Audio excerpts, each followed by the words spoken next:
Tony, I wanted to follow up on something you said about Khabib's 1.9 million, the 1.9 million people that would be disappointed. We talked to Nick Lentz a while ago, and he said that that fan base kind of follows him wherever he goes online and kind of gangs up on the people that he's fighting or his team is fighting. And I'm wondering if the same thing's happened to you. Well, I mean, it is what it is. I had to deal with this asshole about 3 times already. And that's humbly speaking, but you know what? Honestly, shit happens. But, you know, I got nothing but respect for anybody that loves the sport of mixed martial arts. But they're going to be really sad come that day, man, when I have my hand raised in victory. So have you had to deal with people, you know, basically... Oh, I don't give 2 shits. Maybe in the first part. Now I don't give 2 fucks, honestly, and I just don't. I'm too busy. I post and I forget. I don't really give any... Honestly, I don't care. My wife and I, we actually laugh about it. We're like, man, this guy's actually kind of cool. I bet you Google Translate like going crazy and their stock is flying through the roof. But, you know, I have no hate on it. It is what it is, and it's the game. It's part of the game. But if you can't handle it, get the fuck out of the kitchen. All right. Thank you very much. You're welcome. And next, we'll move to Kendrick Johnson with RingTV.com. My question is for Tony. How you doing, Tony? Good. How are you?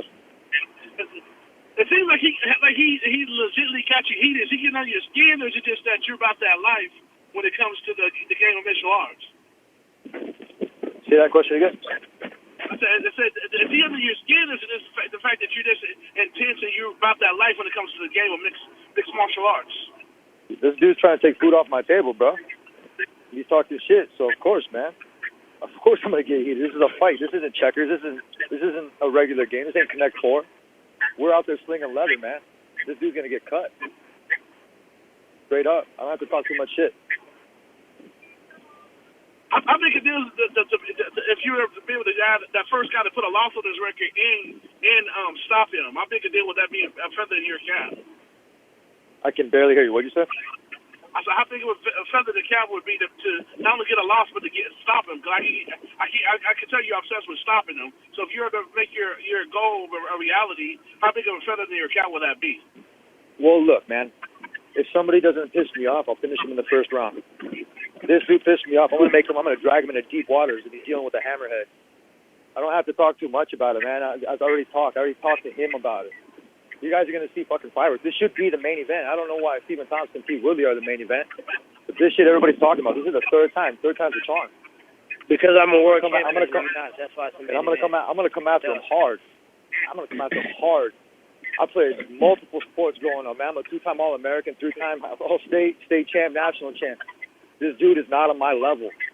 He is not on my level. As hard as I fucking work and what I represent from where my town, from my state, from California to Michigan, in between and all around the world, nobody's going to take this away from me. I love holding my baby boy, and this dude says he wants to try to break my arm. I say, go ahead and try to bring that shit. You break it, I got other parts of my body I'm going to hit you with, motherfucker. So, you better be ready. Hey, you nervous about your arm? And next we'll move to Heidi Fang with Las Vegas Review-Journal. Hi, my first question is for Tony Ferguson. You've been talking a lot about Conor McGregor running.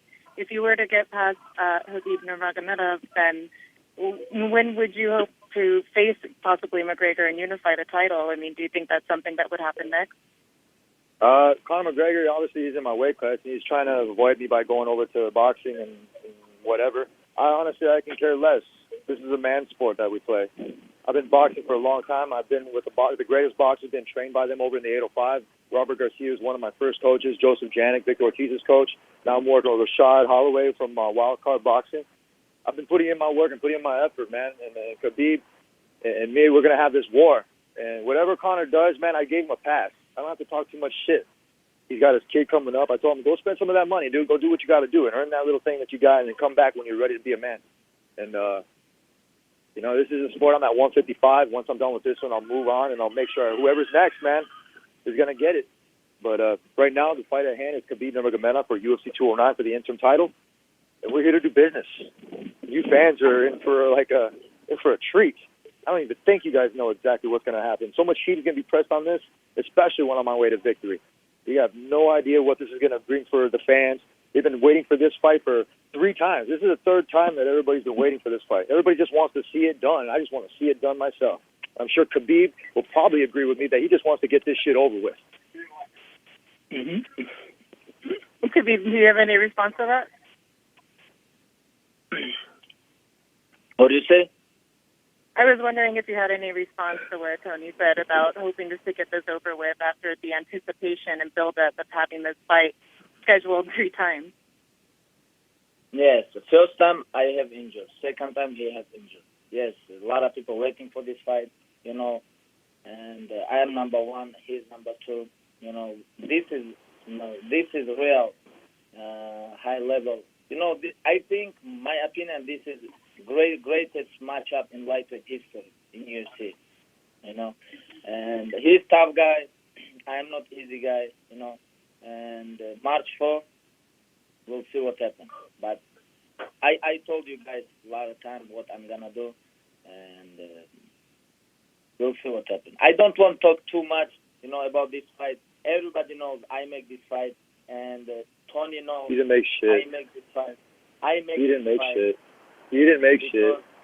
Because he tried to run away, but I say it's okay. I've never ran from nobody, buddy. But I ask you about money. Why you don't take money? I ask you about 200,000. This is big money in USA. I don't want your money. I want the UFC's money. I'd do the same thing, bro, if you were in my fucking shorts. I would. I'd be like, you know what, here's 200K, go for it, dude. You know why? I don't need the money, dude. I don't need the money. Who fucking needs the money? Nobody needs the money. I want to beat your ass. That's all I want to do.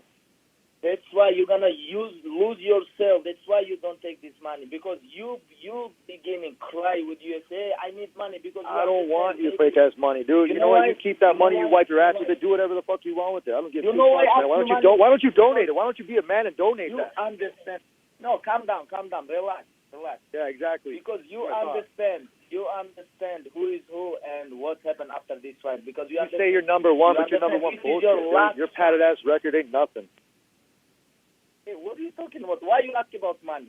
We fight. We're supposed to fight before 2 times. I say, hey, I have to fight with him. Let's go. Give me this guy. I can fight with him free. I don't care about money. Give me this guy. And after UFC called me, my manager, I say, it's because you got too many people talking in your ear, and that's your problem. And that's why I'm going to win. That's it. Your focus is around so much other bullshit, dude. You're talking about breaking arms and talking about fighting Conor and doing this and that and all this other stuff. Dude, I hear you. I understand it, man. You're going to lose. You got to look out for yourself. Go ahead. I don't think about Conor. I think about you. I think I'm going to break you. This is what I think. I don't think about Conor, other stuff. What are you talking about? You talk about Conor. I never. Dude, I am unbreakable. I talk about. I am unbreakable. This guy chicken. You unbreakable? We'll see March 4th. Yeah, trust me, dude. I'm fucking a machine now. You have no idea what you're dealing with. You just woke me up. You're just funny guy. You're not my friend. You keep laughing. You keep laughing. I'm the new John Wick. Hey, how many times you lose? Danny Castillo beat your ass. You remember this? Danny Castillo didn't do shit. He fucking laid on me, dude. I beat his ass, too. Trust me. The only thing he could do was hold on for dear life. That was it. Dude, you almost lost to how many times you lose? Hey, you lost to T-Bow. I'm sorry, but you lost to T-Bow. Sorry, not sorry.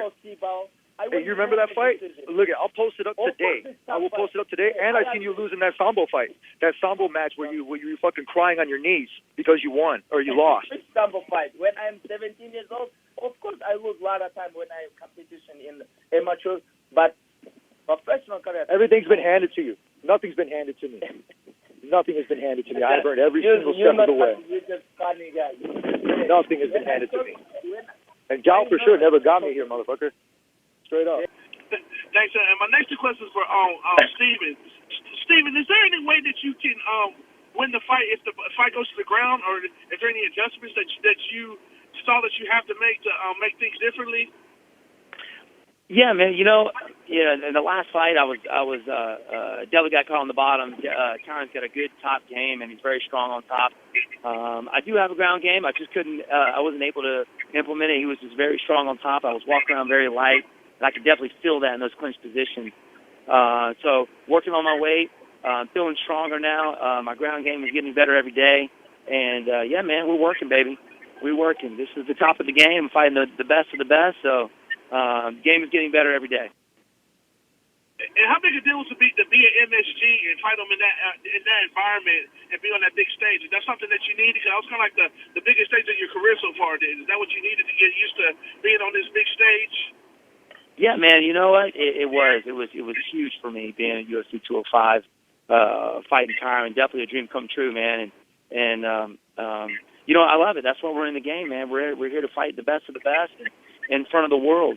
So that was definitely the biggest stage in my career. So we're going to be doing it again March 4th at T-Mobile Arena, and we're going to be throwing down.